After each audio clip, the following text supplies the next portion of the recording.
Ange Postecoglou is one of Australia's most successful coaches. 2 A-League titles and the longest undefeated streak in Australian history. In 2013, he became the Socceroos head coach. You kind of go into these roles, with your eyes wide open, but certainly it was, I guess, for me, an unusual appointment only because the World Cup was kind of at our doorstep and I'd had nothing to do with the qualification, and realising a World Cup and an Asian Cup within 12 months almost of my tenure as my appointment, I knew it was going to be challenging. It has been that, but still thoroughly enjoyed every minute of it. I obviously rate Ange very highly. I've been fortunate enough to have him at club level as well, but I think the biggest difference is that he understands, I guess, our mentality. He accepts the fact that, he wants us to keep our physical side of the game as much as, I guess, the pretty football side of it. Postecoglou enjoyed a successful career at South Melbourne FC as both player and coach. As coach, he had his first taste of international competition at the inaugural FIFA Club World Championship. We're a semi-professional team, but living like a professional team for that period, and I enjoyed it immensely. We were going to play against some of the best players and best teams in the world, so if that's ever going to, check your beliefs and your intent, it was at that moment, but I thought we played quite well, acquitted ourselves quite well.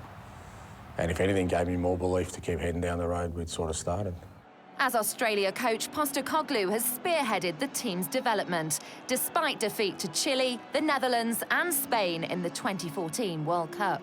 It can't be a success when you've lost all 3 games, but I certainly think the seeds of us winning the Asian Cup, 6 months later, were definitely sown there because, we threw literally a group of untried, untested young players into the highest level of football that exists on this planet, playing against 3 nations who, for all intents and purposes, were top 10 in the world, and we took the game to them.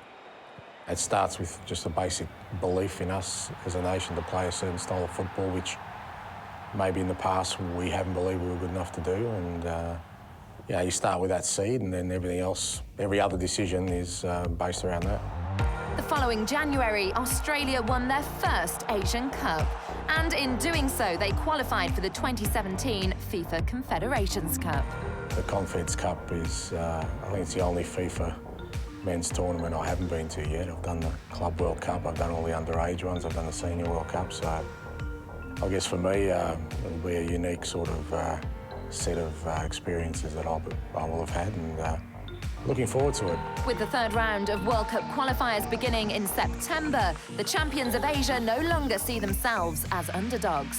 It's not just about qualifying for a World Cup. I think us as a nation, we've gone beyond that now. We've qualified for 4, we've qualified for the last 3 in a row.